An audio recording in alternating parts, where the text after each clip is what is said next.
Émotionnel ou rationnel, en accord ou à l'opposé. Les rencontres de l'heure.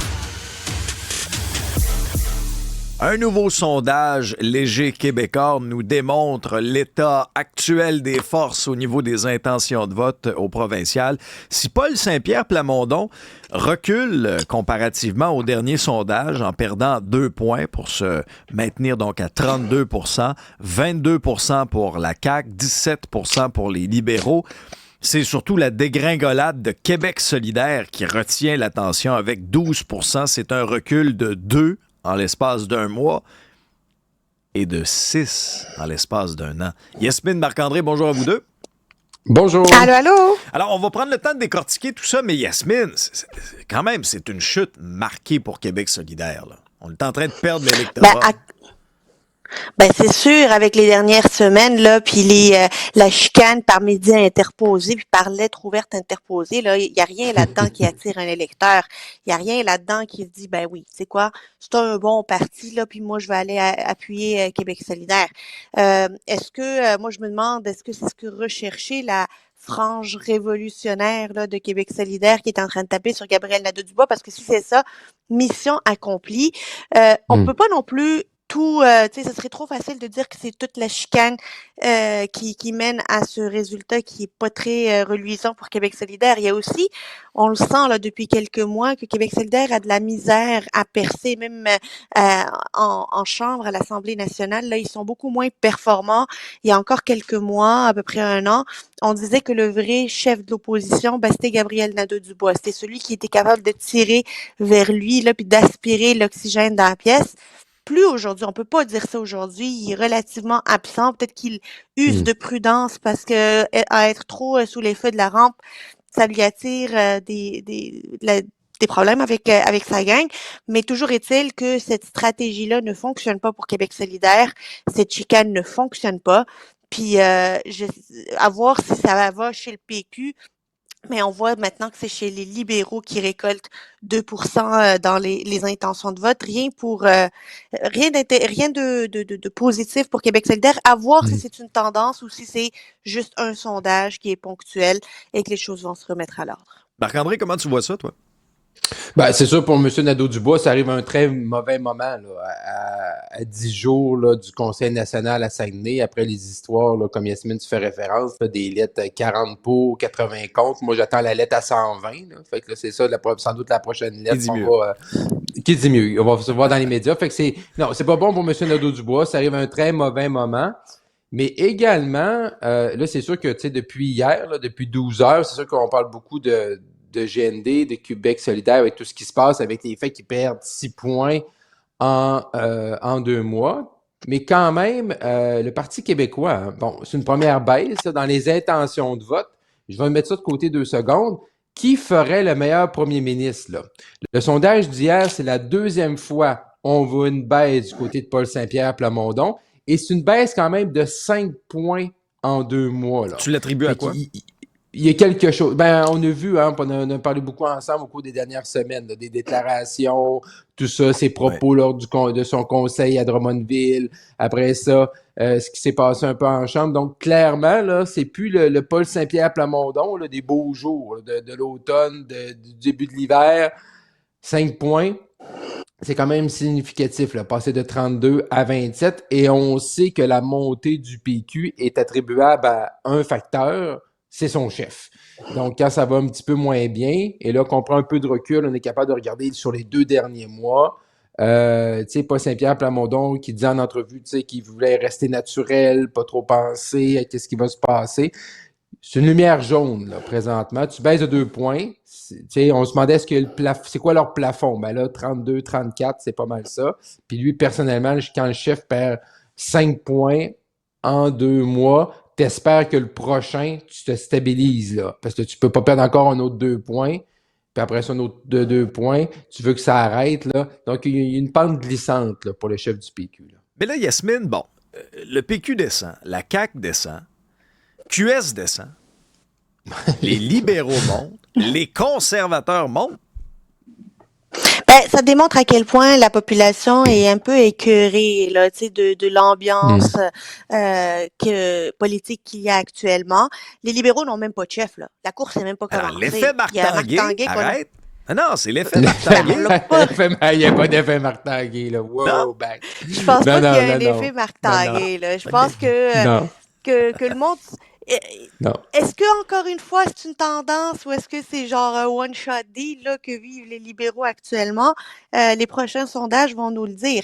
Toujours est-il que de dire qu'il y a encore de l'espoir pour les libéraux là, s'ils sont capables de Mhm. monter de 2 points alors que ils ont rien fait de spécial depuis le dernier sondage, c'est qu'il y Mhm. a de l'espoir pour les libéraux. C'est que il y a possibilité d'aller capitaliser sur le mécontentement des électeurs des autres partis politiques, que ce soit chez Québec Mhm. solidaire, chez la CAQ, et il faut pas oublier, un électeur péquiste sur 4 est contre la souveraineté. Alors plus Paul Saint-Pierre Mhm. Plamondon parle de souveraineté, plus les libéraux peuvent aller miser là puis dire ben nous on est les seuls à dire qu'on n'aura pas de souveraineté.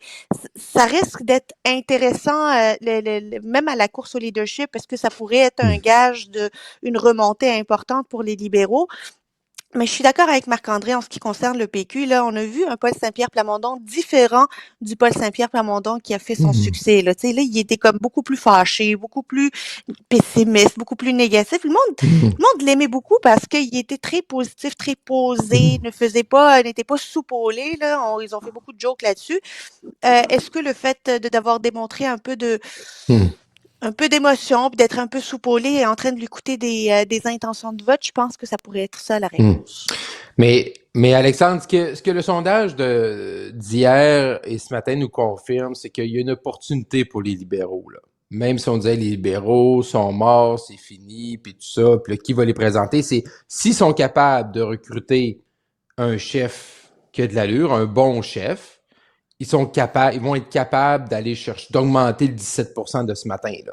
Ça, c'est clair, net et précis. Ils sont capables encore d'attirer parce que les gens, tu sais, dans le sondage, un peu tout le monde perd, là. Tu sais, les gens sont un peu déçus, ils aiment pas trop le contexte actuel, c'est difficile. La CAQ qui était revenue à 24, ils ont baissé à 22. Fait, tu sais, ils ont fait plus 2 le dernier mois, là, ils rebaissent. Fait que c'est sûr et certain que il y a une opportunité. Puis ça, j'imagine que ça va motiver un candidat comme Denis Coderre, qui est rendu à son jour 2 de Compostelle. Là, on oublie, tu sais, ça passe un peu Ah, il est inaperçu. là. Oui, c'est vrai. Ben là, monsieur, Il est oui, là-bas, puis là, je vais là. vous donner Il est là-bas. oui, jour 1, Alexandre, mission accomplie, là. 30 685 pas, Wow. 22,05 km. Aujourd'hui, c'est journée 2, 16 km, mais là, il mouille. Fait que là, monsieur Ah, Coderre est bon. prêt avec l'appui, là. Fait que La réflexion se fait. Oui, oui, mais la réflexion se fait pendant ce temps-là. mais là, je suis sûr qu'il a vu le sondage, là. Puis là, il a vu le sondage, puis il a vu les Ils vont libéraux à pogner du plus pep. 2. Fait que là, ça va le péper pour son 16 km.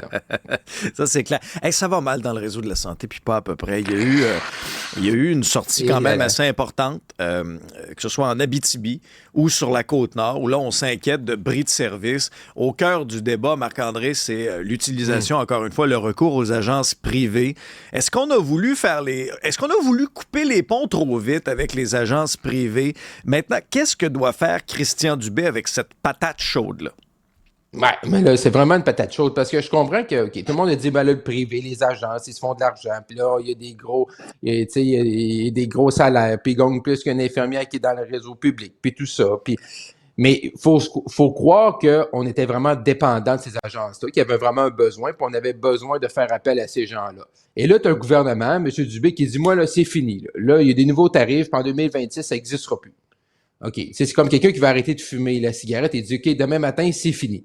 Sauf que le problème, là, avec le réseau de la santé, c'est qu'on parle de la santé des gens. On parle de la vie des gens, puis des gens qui sentent déjà qu'ils n'ont pas pour leur argent dans ce réseau-là, en termes de services puis d'accompagnement.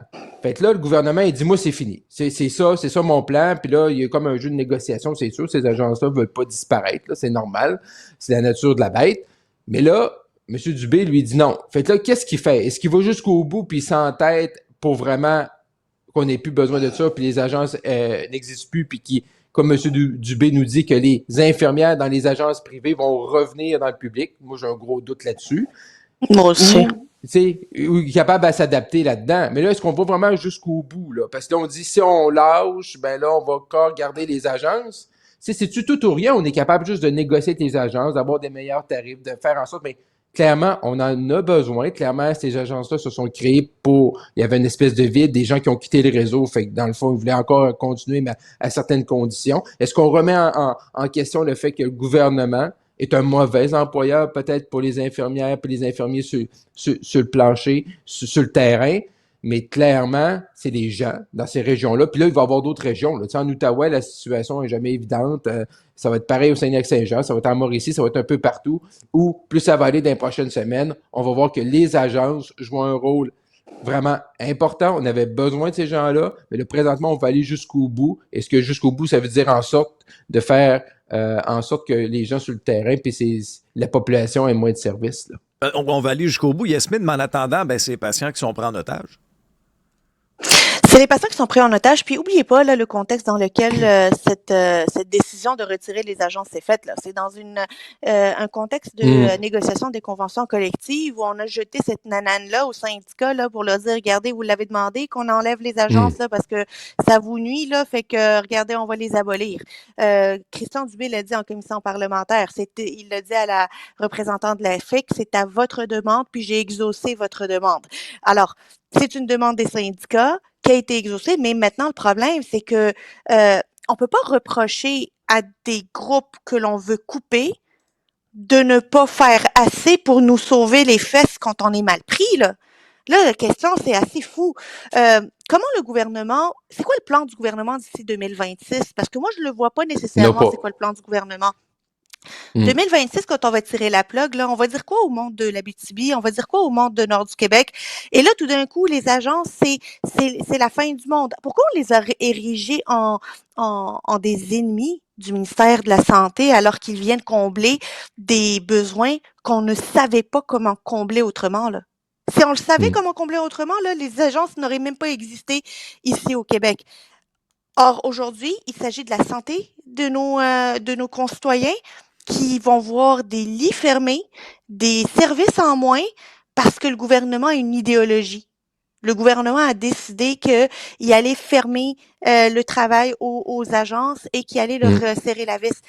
J'ai appris hier là, que jamais le ministre de la Santé ne s'est assis avec les représentants des agences. Jamais, malgré leurs demandes. Jamais il s'est assis avec eux. Comment ça se fait qu'une main-d'œuvre à laquelle on est dépendant, elle a beau être indépendante, le système est dépendant de cette main-d'œuvre-là, le ministre ne se soit pas assis avec eux. C'est un pan important des soins que l'on donne à la population, puis le ministre refuse de s'asseoir avec eux. Je ne comprends pas Christian Dubé là-dessus. J'appuie Christian Dubé parce que je le trouve brillant, parce que je le trouve bon, parce que je le trouve réfléchi et posé. Mais sur ce point particulier-là, je ne le suis pas.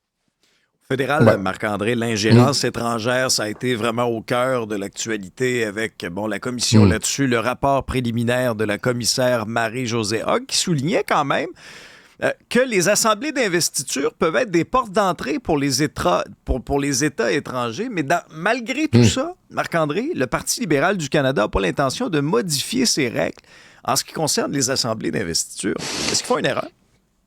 Ben, totalement. Ça n'a aucun sens. Je veux dire, t'as la commissaire qui fait son rapport préliminaire qu'on a consulté au cours des derniers jours. Elle nous dit, il y a une problématique. Vous avez vu ce qui s'est passé avec votre ancien député parce que M. Ndong, maintenant, est indépendant depuis plusieurs mois.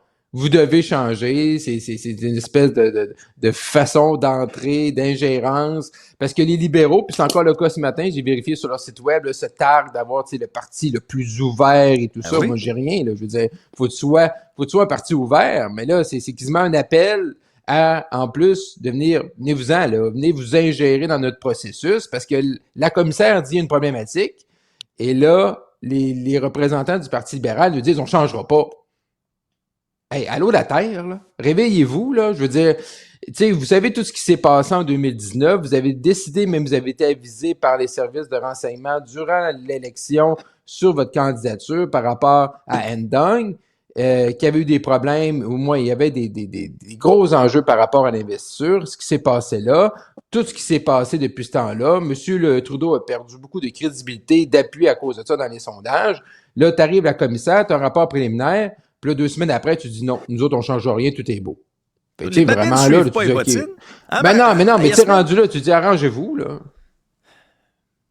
Ben non, les bottines ne suivent pas ne suivent pas les babines, là. Surtout que je comprends pas, moi, que l'on donne des droits de vote dans les assemblées d'investiture à des personnes qui n'ont pas la qualité d'électeur.